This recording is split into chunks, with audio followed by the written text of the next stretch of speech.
大家午安，我是台积电法人关系处的苏志凯，欢迎您参加台积公司2025年第三季的法人说明会。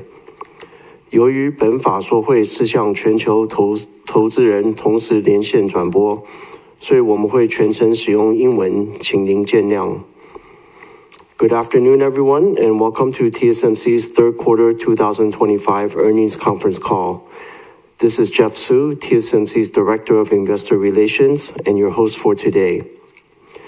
TSMC is hosting our earnings conference call via live audio webcast through the company's website at www.tsmc.com, where you can also download the earnings release materials. If you are joining us through the conference call, your dial-in lines are in listen-only mode. The format for today's event will be as follows. First, TSMC's Senior Vice President and CFO, Mr. Wendell Huang, will summarize our operations in the third quarter 2025, followed by our guidance for the fourth quarter 2025. Afterwards, Mr. Huang and TSMC's Chairman and CEO, Dr. C.C. Wei, will jointly provide the company's key messages. Then we will open the line for Q&A. As usual, I would like to remind everybody that today's discussions may contain forward-looking statements that are subject to significant risks and uncertainties, which could cause actual results to differ materially from those contained in the forward-looking statements. Please refer to the safe harbor notice that appears in our press release. And now, I would like to turn the call over to TSMC's CFO, Mr. Wendell Huang, for the summary of operations and the current quarter guidance. Thank you, Jeff. Good afternoon, everyone. Thank you for joining us today. My presentation will start with financial highlights for the third quarter 2025. After that, I will provide the guidance for the fourth quarter 2025. Third quarter revenue increased 6% sequentially in NT, as our business was supported by strong demand for our leading-edge process technologies. In US dollar terms, revenue increased 10.1% sequentially to $33.1 billion, slightly ahead of our third quarter guidance. Gross margin increased 0.9% percentage points sequentially to 59.5%, primarily due to cost improvement efforts and a higher capacity utilization rate, partially offset by an unfavorable foreign exchange rate and dilution from our overseas fabs. Accordingly, operating margin increased 1.0 percentage points sequentially to 50.6%. Overall, our third quarter EPS was 17.44 NT, up 39% year over year, and ROE was 37.8%. Now, let's move on to revenue by technology. 3-nanometer process technology contributed 23% of wafer revenue in the third quarter, while 5-nanometer and 7-nanometer accounted for 37% and 14% respectively. Advanced technologies, defined as 7-nanometer and below, accounted for 74% of wafer revenue. Moving on to revenue contribution by platform. HPC remained flat quarter over quarter to account for 57% of our third quarter revenue. Smartphone increased 19% to account for 30%. IoT increased 20% to account for 5%. Automotive increased 18% to account for 5%. And DCE decreased 20% to account for 1%. Moving on to the balance sheet. We ended the third quarter with cash and marketable securities of 2.8 trillion NT, or $90 billion. On the liability side, current liability decreased by 101 billion NT quarter over quarter, mainly due to the decrease of 112 billion NT in accrued liabilities and others, as we paid out 2025 provisional tax of 136 billion NT. In terms of financial ratios, accounts receivable turnover days increased 2 days to 25 days. Days of inventory decreased 2 days to 74 days due to strong shipment in N3 and N5. Regarding cash flow and CAPEX, during the third quarter, we generated about 427 billion NT in cash from operations, spent 287 billion in CAPEX, and distributed 117 billion for fourth quarter 24 cash dividend.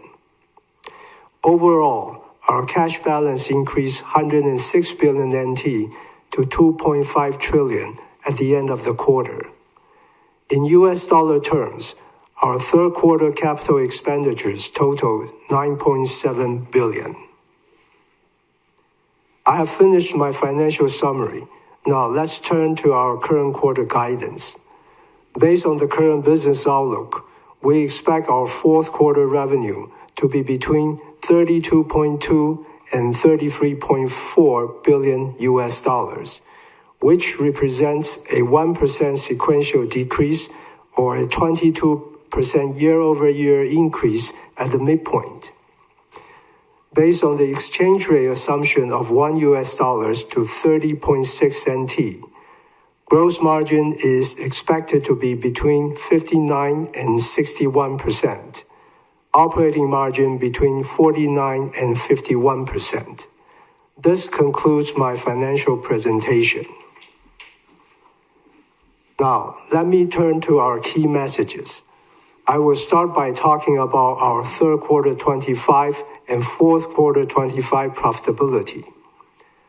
Compared to second quarter, our third quarter gross margin increased by 90 basis points sequentially to 59.5%, primarily due to cost improvement efforts and a higher overall capacity utilization rate, partially offset by margin dilution from our overseas fabs and an unfavorable foreign exchange rate. Compared to our third quarter guidance, our actual gross margin exceeded the high end of the range provided 3 months ago by 200 basis points, mainly as the actual third quarter exchange rate was $1 to 29.91 NT, compared to our guidance of $1 to 29 NT. In addition, we also delivered better than expected cost improvement efforts.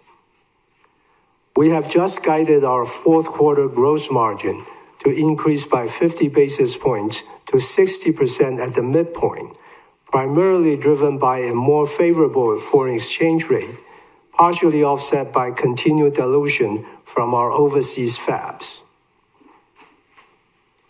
While the cost of overseas fabs remain higher, thanks to the company's overall larger scale, we now expect the gross margin dilution from the ramp-up of our overseas fabs to be closer to 2% in the second half of 2025. For the full year 2025, we now expect it to be between 1 to 2% as compared to 2 to 3% previously. Looking ahead, we continue to forecast the gross margin dilution from the ramp-up of our overseas fabs in the next several years to be 2 to 3% in the early stages and widen to 3 to 4% in the latter stages. We will leverage our increasing size in Arizona and work on our operations to improve the cost structure. We will also continue to work closely with our customers and suppliers to manage the impact. Overall, with our fundamental competitive advantages of manufacturing technology leadership and large-scale production base, we expect TSMC to be the most efficient and cost-effective manufacturer in every region that we operate. Now let me make some comments on our 2025 CAPEX. As the structural AI-related demand continues to be very strong, we continue to invest to support of customers' growth. We are narrowing the range of our 2025 capex to be between 40 and 42 billion US dollars, as compared to 38 to 42 billion US dollars previously. About 70% of the capital budget will be allocated for advanced process technologies. About 10 to 20% will be spent for specialty technologies, and about 10 to 20% will be spent for advanced packaging, testing, mask making, and others. At TSMC, a higher level of capital expenditures is always correlated with higher growth opportunities in the following years. Even as we invest for the future growth with this higher level of capex spending in 2025, we remain committed to delivering profitable growth to our shareholders. We also remain committed to a sustainable and steadily increasing cash dividend per share on both an annual and quarterly basis. Now let me turn the microphone over to CC. Thank you, Wendell. Good afternoon, everyone. First, let me start with our near-term demand outlook.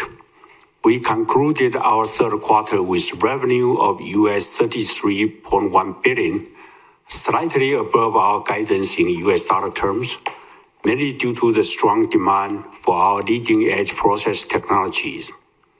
Moving into fourth quarter 2025, we expect our business to be supported by continuous strong demand for our leading-edge process technologies. We continue to observe robust AI-related demand throughout 2025, while non-AI end market segments have bottomed out and are seeing a mild recovery. Supported by our strong technology differentiation and broad customer base, we now expect our full year 2025 revenue to increase by close to mid-30% year-over-year in US dollar terms. While we have not observed any change in our customers' behavior so far, we understand there are uncertainties and risks from the potential impact of tariff policies, especially in consumer-related and price-sensitive end market segments. As such, we will remain mindful of the potential impact and be prudent in our business planning going into 2026, while continuing to invest for the future mega trend. Amidst the uncertainty, we will also continue to focus on the fundamentals of our business, that is, technology leadership, manufacturing excellence, and customer trust, to further strengthen our competitive position. Next, let me talk about the AI demand outlook and TSMC's capacity planning process disciplines. Recent developments in AI market continue to be very positive. The explosive growth in token volume demonstrates increasing consumer AI model adoption, which means more and more computation is needed, leading to more leading-edge silicon demand. Companies such as TSMC, we are leveraging AI internally to drive greater productivity and efficiency to create more value. As such, enterprise AI is another source of demand. In addition, we continue to observe the rising emergence of sovereign AI. We are also happy to see continuous strong outlook from our customers. In addition, we directly receive very strong signals from our customers' customers, requesting the capacity to support their business. Thus, our conviction in the AI mega trend is strengthening, and we believe the demand for semiconductor will continue to be very fundamental. As a key enabler of AI applications, TSMC's biggest responsibility is to prepare the most advanced technologies and necessary capacity to support our customers' growth. To address the structural increase in the long-term market demand profile, TSMC employs a disciplined and robust capacity planning system. Externally, we work closely with our customer and our customer's customer to plan our capacity. We have more than 500 different customers across all the end market segments. In addition, as process technology complexity increases, the engagement lead time with customer is now at least 2 to 3 years in advance. Therefore, we probably get the deepest and widest look possible in the industry. Internally, our planning system involves multiple teams across several functions to assess and evaluate the market demand from both top-down and bottom-up approach to determine the appropriate capacity to build. This is especially important when we have such high forecasted demand from AI-related business. As the world's most reliable and effective capacity provider, we will continue to work closely with our customer to invest in leading-edge specialty and advanced packaging technologies to support their growth. We will also remain disciplined and robust in our capacity planning approach to ensure we deliver profitable growth for our shareholder. Now let me talk about TSMC's global manufacturing footprint update. All our overseas decisions are based on our customers' need as they value some geographic flexibility and a necessary level of government support. This is also to maximize the value for our shareholders. With a strong collaboration and support from our leading U.S. customers and the U.S. federal, state, and city governments, we continue to speed up our capacity expansion in Arizona. We are making tangible progress and executing well to our plan. In addition, we are preparing to upgrade our technologies faster to N2 and more advanced process technologies in Arizona, given the strong AI-related demand from our customers. Furthermore, we are close to securing a second large piece of land nearby to support our current expansion plans and provide more flexibility in response to the very strong multi-year AI-related demand.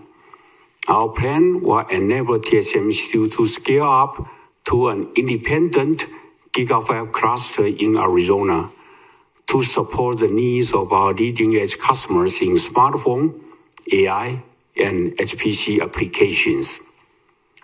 Next, in Japan, thanks to the strong support from the Japan Central, Prefectural, and local government, our first specialty fab in Kumamoto has already started volume production in late 2024 with very good yield. The construction of our second fab has begun, and the ramp schedule will be based on our customers' need and market conditions. In Europe, we have received strong commitment from European Commission and the German federal, state, and city governments. Construction of our specialty fab in Dresden, Germany has also started, and we are progressing smoothly with our plans. The ramp schedule will be based on our customers' need and market conditions. In Taiwan, with support from the Taiwan government, we are preparing for multiple phases of 2nm fab in both Hsinchu and Kaohsiung science parks. We will continue to invest in leading-edge and advanced packaging facilities in Taiwan over the next several years.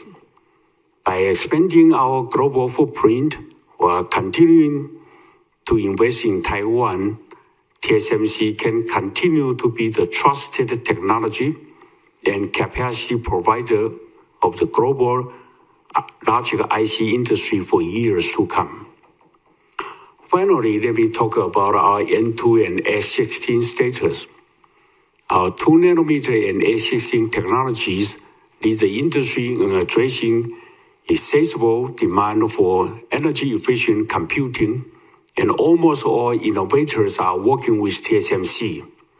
N2 is well on track for volume production later this quarter.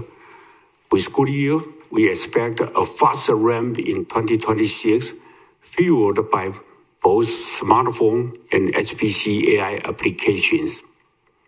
With our strategy of continuous enhancement, we also introduced N2P as an extension of our N2 family.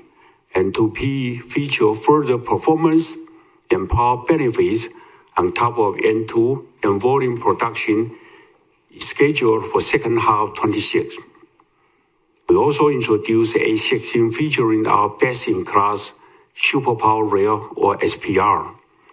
A16 is best suited for specific HPC product with complex signal routes and dense power delivery networks.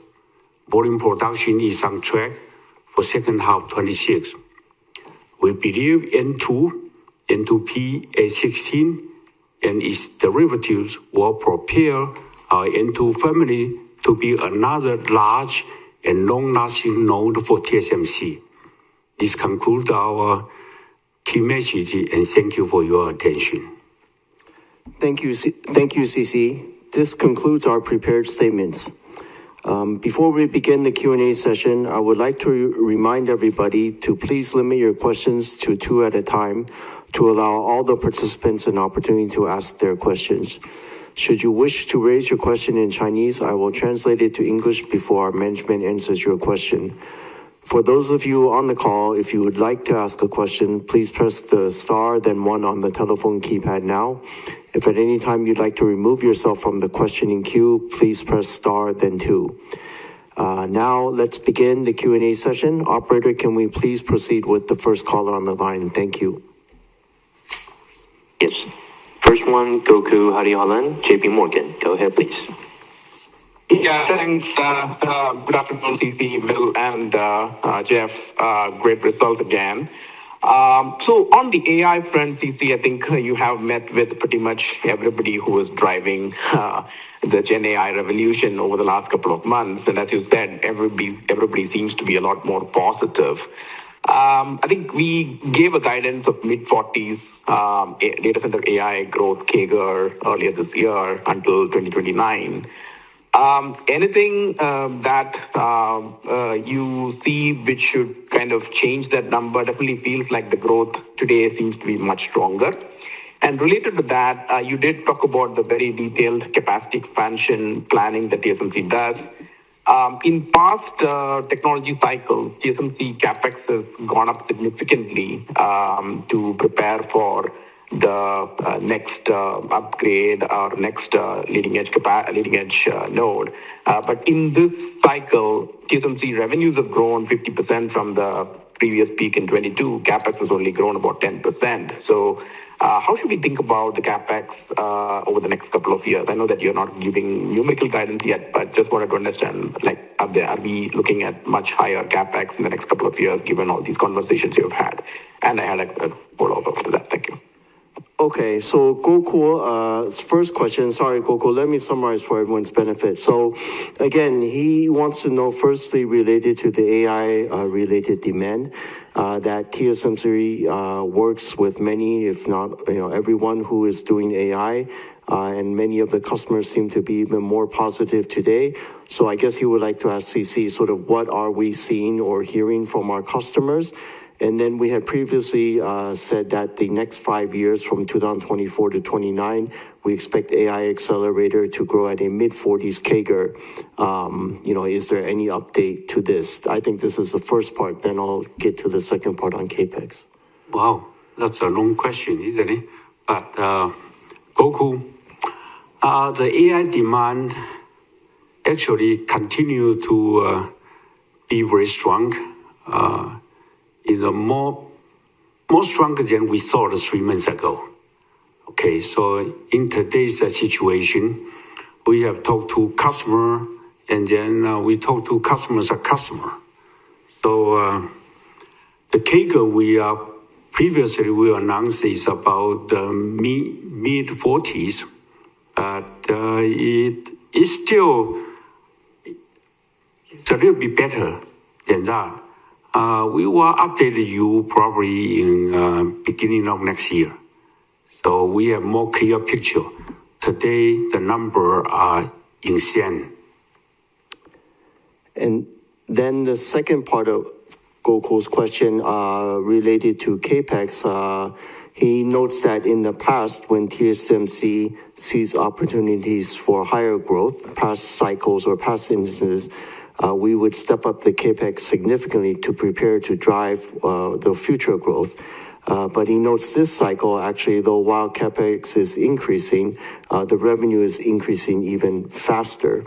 So his question really, I think, how do we see this playing out over the next few years, both in terms of the CAPEX spend and the growth relative to the revenue growth?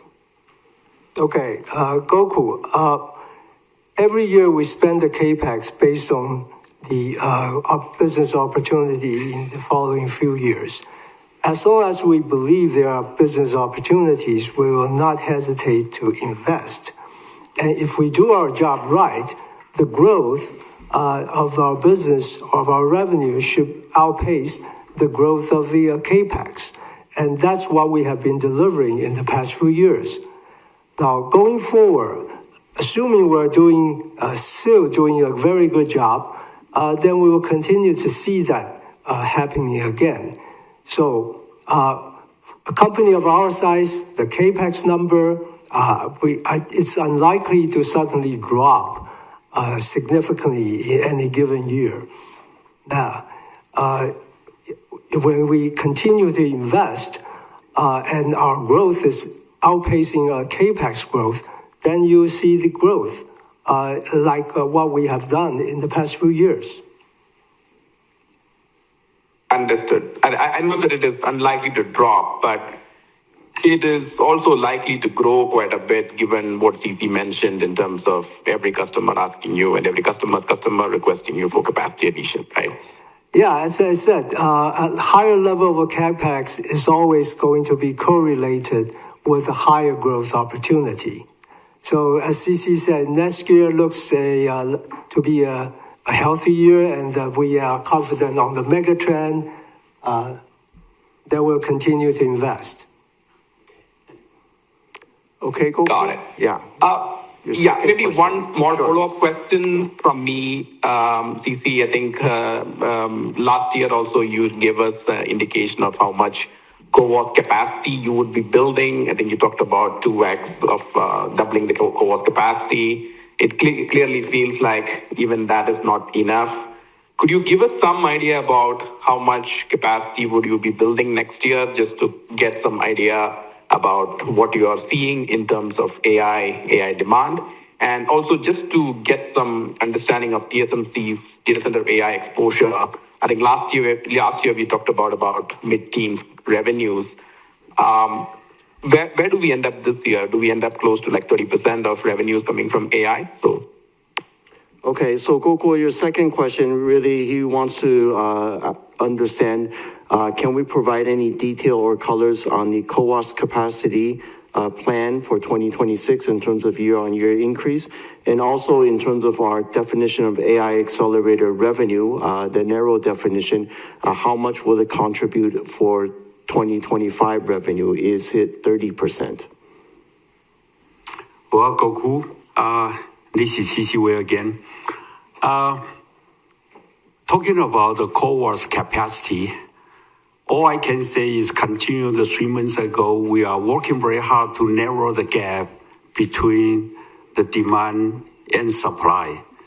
We are still working to increase the capacity in 2026. The real number, we probably update you next year. Today, all I want to say about the AI, everything related, like front-end and back-end capacity, is very tight. We are working very hard to make sure that the gap will be narrow, but, all I can say is we are working very hard. Okay, thank you, Gokul. I think we need to move on in the interest of time. So, operator, can we move to the next participant, please? Yes. Next one, Charlie Chan, Morgan Stanley. Go ahead, please.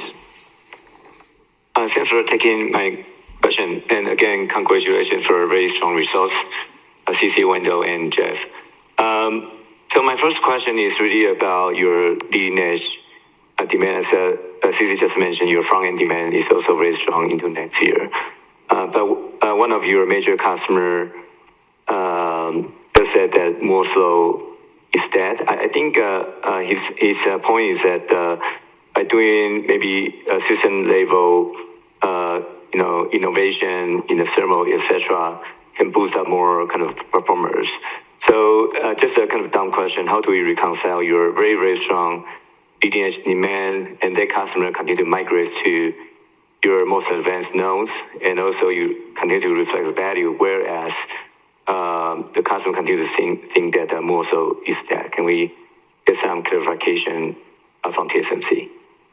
Okay, so Charlie's question is very specific, although he wants us to comment on a customer saying Moore's Law is dead, but how do we reconcile this with a very strong leading edge demand into 2026 and also with system level innovations? Okay, Charlie, this is CC Wei. Yeah, one of my customer, very important customer, say Moore's Law is dead, but what he meant is it's not only rely on the chip technology anymore. Now we have to focus on the whole systems of performance. So he want to emphasize the whole systems of performance rather than just talking about the Moore's Law, which is not enough to meet his requirement. So again, we work very closely with his people and to design our technology both in front end and back end, and also in all the packagings to meet his requirement. That's all I can say. Okay, thank you, CC. Thanks, CC. Do you have a second question, Charlie? Yes, I do. Thanks, Jeff. Yeah, so anyway, I will interpret that as so-called Moore's Law 2.0 that your co-COO, Mr. Cliff Ho, also kind of shared during the SEMICON Taiwan. But anyway, thanks, CC, for your commentary. My second question is actually a follow-up from last quarter's same question. Back then, I consulted you about the China AI GPU demand, right? Whether you can seize the market opportunity. Because China CSV, they're also extending their AI infrastructure very rapidly. But given the recent kind of back and forth between US and China, whether China can really impose this NVIDIA the GPU, would that kind of discount your potential long-term growth of the AI CAGR? Is that something that TSMC would worry about? Okay, so Charlie's second question is related around AI demand and specific to China with the sort of the export control and restriction. His question is, does that impact our ability to address the market opportunity, and will this impact our AI CAGR growth if we are not allowed to fully serve China? Well, yeah, I think there's a bit both sides, meaning restriction from the U.S., but also China government's kind of discouragement to procure a U.S. chip. Sorry for the interruption.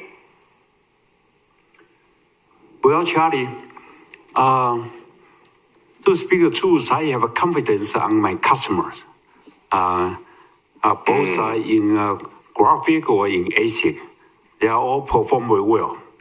And so if the China market is not available, but I still think the AI's growth will be very dramatic and, as I said, very positive. And I have confidence that our customers' performance, and they will continue to grow, and we will support them. Thank you, CC. So even with limited opportunity from China for the time being, you are still confident that a 40% CAGR or even higher can be achieved in coming years. You are right. Okay, great. Okay. Thanks, gentlemen. Yep. Thank you, Charlie. Operator, can we move on to the next participant, please? Yes. Next one, Sonny Lin, UBS. Go ahead, please. Thank you very much. Good afternoon. Congrats on the very strong gross margin. So my first question is how should we think about 2026? I understand we should get better color maybe into January, but just want to get some directional major puts and takes for gross margin trending going to 2026. Especially, how should we think about the gross margin impact from 2nm ramp for 2026? Okay, so Sunny's first question is regarding gross margin. She would like to know directionally how do we see the gross margin for next year, 2026, in terms of certain puts and takes, and also if Wendell's able to comment specifically. Sunny, sorry if I heard you right, on the N2 dilution impact, correct? Yeah, that's right. Thank you. Okay, that's her first question. Okay, Sunny. Yeah, it's too early to talk about 2026. But you already mentioned about the N2 dilution, and as all the new node, when they just come out, the N2 will have dilution in our gross margin in 2026. But at the same time, the N3 dilution is gradually coming down, and we expect the N3 to catch up to the corporate average sometimes in 2026. The other factors includes like overseas fabs dilution, which will continue and which we said that it will be about 2 to 3% dilution in the early stage of the next several years. That will also be there. And also, we all saw the dramatic foreign exchange rate movement in the earlier part of this year. There's no control. We don't know where that will be. But every percentage move of dollar against NT will affect our gross margin by 40 basis points. So that just gives you some rough idea. Okay, thank you. Alex, sorry, if I may, a very quick follow-up. And so on 2nm, would the typical 2 to 3% dilution by new node for the first 7 to 8 quarters of mass production being a good reference for 2nm as well for 2026? Okay, so Sunny, quick follow-up. She wants to know for the 2nm dilution, if we're able to provide any detail, and can she still think about it in terms of 7 to 8 quarters or 6 to 8 quarters dilution to reach the to reach the corporate average? Yeah, Sunny, let me share with you. N2 structural profitability is better than N3. Okay? Now, secondly, it's less meaningful nowadays to talk about how long it will take for a new node to reach the corporate average in terms of profitability. And that's because the corporate profitability, the corporate gross margin moves, and generally it has been moving upwards. So less meaningful to talk about that. Okay? Got it. No problem. That's very helpful. My second question is maybe for CC. Thanks a lot for sharing with us the details on how you think about the capacity expansions and planning. And so my question is now Cloud AI is ramping a lot faster than the prior opportunities like smartphones and PCs. Yes, I think the demand for Cloud AI is also maybe harder to forecast.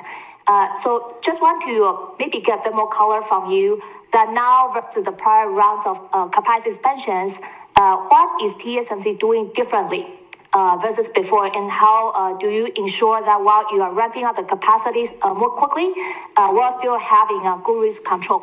Thank you. Okay, thank you, Sunny. So Sunny's second question is regarding capacity planning and expansion.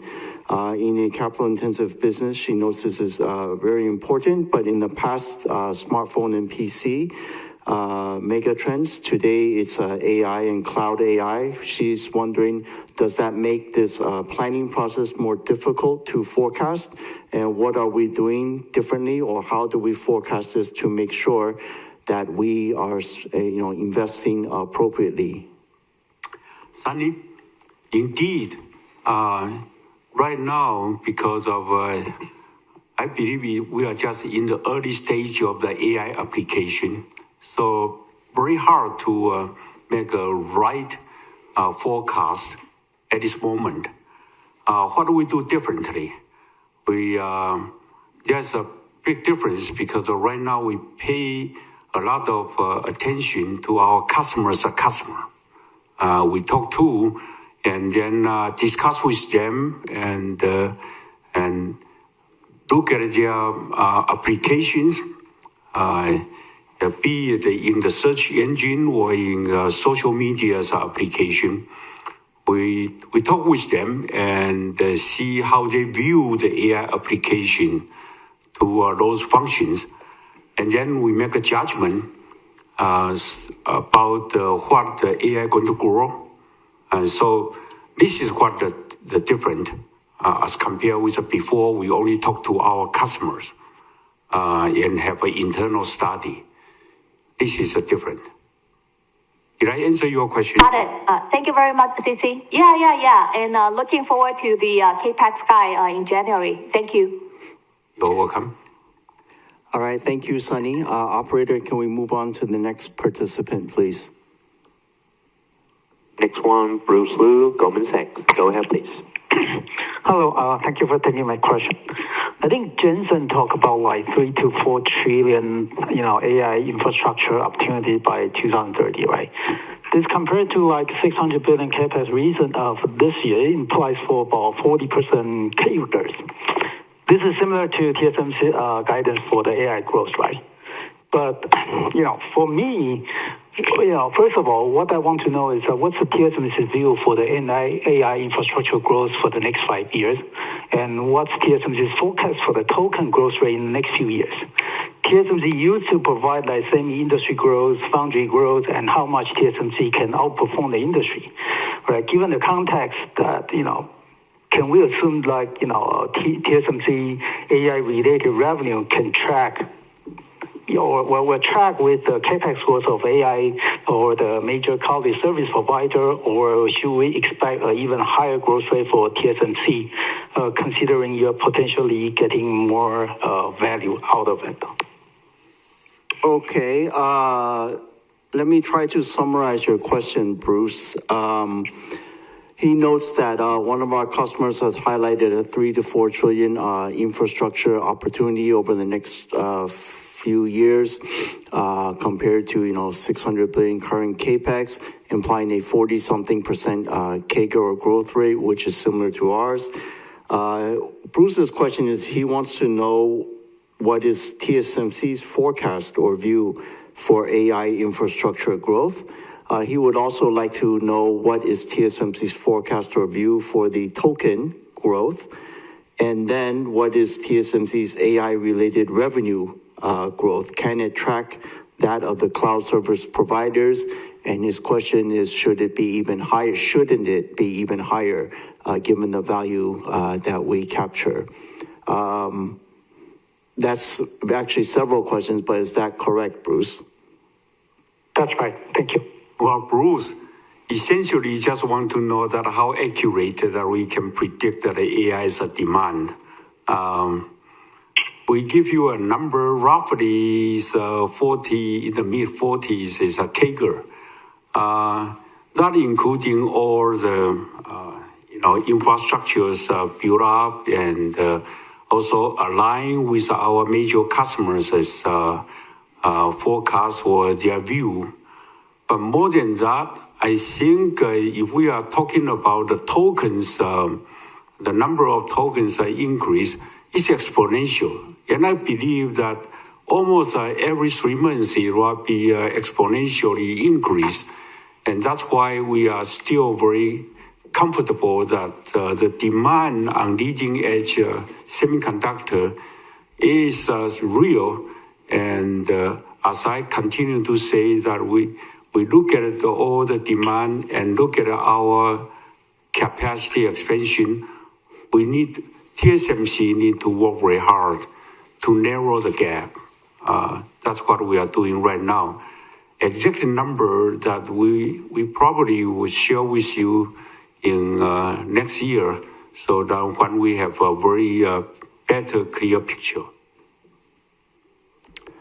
Thank you. I think I just had a quick follow-up. Okay. I'll use that as my second question anyway. I think the question is that the token growth seems to be substantially higher than the AI-related revenue guidance from TSMC, right? So the gap is actually enlarging if you compound in the outer years, right? That's why,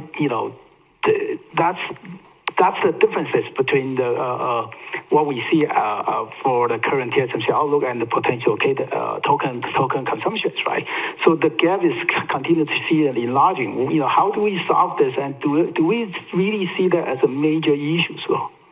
Okay, so Bruce's second question, which is a follow-on from his first, is that the token growth is growing at a much higher rate or exponentially than TSMC's AI revenue growth, and this gap will only enlarge or widen in the next few years. So he wants to know, sorry, Bruce, basically what's the implication to TSMC, or how do we see this? Is that correct? That's right. Okay, Bruce, you are right. You are right.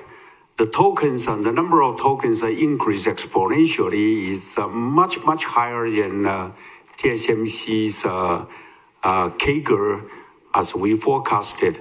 But let me tell you that first, our technology continue to improve, and so our customer moving from one node to the next node, so that they can handle much more tokens number in their basic fundamental calculation. So that's one thing. We progress very well from one node to the other node, and our customer working with TSMC to continuously to improve their performance. And that's why when we say that we have about a 45 CAGR, but then the token number are exponentially increased, because of our customer and TSMC's technology combined that can handle much more or much efficient than before. Did I answer your question? I see. So you believe your no migration plus your customer design change can fulfill or can meet the exponential growth for the token consumption? Exactly. Is that the conclusion? Yes. I understand. Okay. Okay, quick thank you. Sorry, Bruce, that was your second question. Operator, we need to move on. Thank you, Bruce. Yes. Next one, Lauren Chen, Citi. Go ahead, please. Yeah, thank you very much for taking my questions. Appreciate CC you sharing your view on TSMC's strategy on the AI capacity planning. I think along with a very strong advanced node demand, I believe that advanced packaging like CoWoS is also one of the focus for your AI clients they are now looking for. I recall that TSMC previously also planned to expand advanced packaging in Arizona. So can you give us updates here? And also, I mean, for the time being, the very stretched demands at the moment. So will TSMC will work more closely with your OSAT partner to fulfill the strong demand at the same time? That's my first question. Thank you. Okay, thank you, Laura. So her first question is on capacity planning. We have talked earlier on the call about the planning for leading nodes. She wants to understand also on the CoWoS capacity, and specifically, I guess, advanced packaging in Arizona, and how do we work with our OSAT partners? Okay. We have announced our plan to build 2 advanced packaging fab in Arizona. and to support our customers. But at the same time, actually, right now we are working with the one OSAT, a big company and our good partner, and they are going to build their fab in Arizona, and we are working with them because they already breaking ground, and the schedule is earlier than TSMC's two advanced packaging fab, and we are working with them. And our main purpose is to support our customer, and so we can marry in the U.S. Laura, do you have a Sure, second thank you. question? Yeah. Yes, certainly. Obviously, we see that the advanced packaging is quite strong. And also, at the same time, we are also seeing that the migration is also happening for N2 and N3. So just wondering that from the revenue growth perspective, I know it's still early to predict next year based on your guidance, but I'm just wondering if it will be more driven by the ASP increase because of the technology migration, TSMC will be able to sell in your value, or more that will be driven by the capacity or volume growth on both N2 ramp up, and also CC, you mentioned some of the mild silicon recovery, so that may also drive some of the volume growth into next year. So just wondering, if you look at the growth outlook, that would be more driven by the technology upgrade ASP increase, or also more like a volume? That's my second question. Thank you. Okay, so Laura's, again, second question is looking at 2026. She would like to understand what will be the key drivers of the growth. Is it more from the technology mix migration, things like N2? Is it more from ASP upgrade, or is it more from just pure wafer volume growth? Well, Laura, all the above. All right? Yeah. Okay. You knew it, right? I mean, that's Sure. it's growing. Yeah. May I also follow up that, because we see that actually N3 is very tight, and at the same time we are also kind of expanding on N2. And CC, you previously mentioned that you will migrate some of the even N7 and 6 and also N5 to N3. But specifically on N3, do we also need to add more capacity into next year for newly added capacity? Sorry, Laura is saying that next year, will we continue? Sorry, Laura, if I understand correctly, will we need to add new capacity? Will we continue to do conversion? What will we do to support the very strong demand we see at leading edge next year? Yes, thank you. Well, let me answer that question. We continue to optimize the N5, N3 capacity to support our customer. For the new building for the N3 capacity to expand, we put the new building for the N2 technology. That's today's plan. Okay. So, okay. Okay. Yeah. Thank you. Very clear. Appreciate it. Thank you, Laura. Operator, in the interest of time, we'll take the questions from the last two participants, please. Thank you. Yes. Next one, Krish Sankar, TD Cowen. Go ahead, please. Yeah, hi. Thanks for taking my question. My first one is, CC, about 10 years ago, back in the smartphone days, TSM would talk about the revenue opportunity for TSM per phone. So I was wondering, in today's world, can you talk about how much 1 gigawatt of AI data center capacity could translate in terms of wafer demand or revenue for TSMC? And then I had a follow-up. Okay, so Krish's first question, he notes in the past, in the smartphone mega trend, we talked about the content per phone opportunity for TSMC. So now with AI, is there a way to frame or quantify 1 gigawatt of data center capacity? What is the revenue opportunity for TSMC? We recently, as I said, the AI's demand continue to increase, and then my customers say that 1 gigawatt, they need invest about 50 billion. How much of TSMC's wafer inside we are not ready to share with you yet because of different from different approaches. Okay. But No worries. And then a quick follow-up. Yeah, excuse me. I just want to say that, right now it's not only one chip. Actually, it's many chips together to form a system. Right? Got it. Very helpful for that. And then a quick follow-up. Obviously you folks forecast long-term trends and then build capacity towards that. I'm kind of curious, when you look at the AI demand over the next several years, from a TSMC angle, does it matter whether that demand is coming through a GPU or an ASIC? Does it have an impact on your revenue or gross margin mix? Okay, thank you, Chris. So his second question is, again, with our business outlook. Again, we forecast the long-term trends. We plan our capacity, as CC said, in a thorough and disciplined manner. His question is, what are the implications, for example, of, I believe you said GPU versus ASIC in terms of the AI market? Do we have a preference, or what is there a difference for TSMC? Is that correct, Chris? That's right. The impact to revenue and gross margin, whether it's a GPU or an ASIC. Right. Okay. So. Yeah. Well, Chris, no matter it's GPU or it's an ASIC, it's all using our leading edge technologies.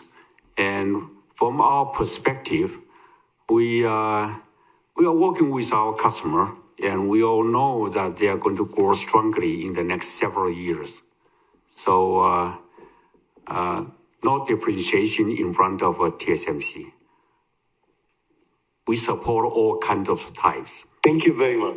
Yeah, thank you. Operator, can we take... Thank you, Chris. So we'll take the question from the final participant, please. Yes, last one of the line, Macquarie. Go ahead, please. Hi, CG, Window, and Jeff. Congrats on a strong outlook. Asalai from Macquarie. So my question is about competition. So CG, you define the Foundry 2.0 market.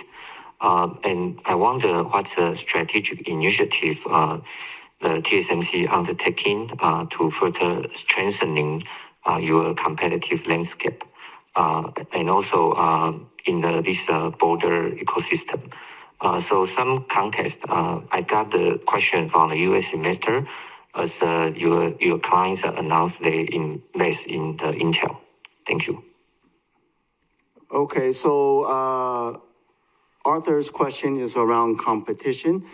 In the Foundry 2.0 landscape, what strategic initiatives, what things are TSMC focusing on to further strengthen our competitive advantage? I think the last part, Arthur, you're asking in the environment where one of our competitors in the U.S., how do we focus on the competition? Is that correct? Yes. Thank you, Jeff. Okay, let me answer that one. When we introduce our Foundry 2.0, we set the purpose that, as I said, one of my customers said that the system performance is very important in these days, not only a single chip. And also, let me share with you that our advanced packaging's revenue is approaching close to 10%, and is significant in our revenue, and it's important for our customer. So that's why we introduced Foundry 2.0 to categorize this Foundry business. Not as usual. Previously, we only look at the front-end portion. Now it's the whole thing, the front-end, the back-end, and also important for our customer. That's why we introduced 2.0. Talking about our competition in the U.S., well, that competitor is happen to be our customer. very good customer. So, in fact, we are working with them for their most advanced product. Other than that, I don't want to make any more comment. Yeah, thank you, CC. Can I ask the one more question? Yes, you have two. So your second question, sure. Yeah, my second question is very quick on the end demand. So recall, CC, you last time mentioned that we should also monitor and worry about the pre-built, especially in the consumer electronics. And then this quarter, our number suggests that there's a QoQ 19% growth in the smartphone. So my question is, do you still worry about the pre-built? Thank you. Okay, so Arthur's second question is on smartphone. Are we concerned about pre-build or sort of, I guess, pulling pre-build from customers in that regard? No, we don't worry about the pre-build because of when you have a pre-build, you have an inventory. In these days, the inventory already go to the very seasonal level and very healthy. So no pre-build. Thank you very much. Okay, thank you, CC. Thank you, Arthur. Thank you, everyone. So this concludes our Q&A session. Before we conclude today's conference, please be advised that the replay of the conference will be accessible within 30 minutes from now. The transcript will become available 24 hours from now, and both are going to be available through TSMC's website at www.tsmc.com. So thank you, everyone, for joining us today. We hope you all continue to stay well, and we hope you will join us again next quarter in early 2026. Thank you and have a good day.100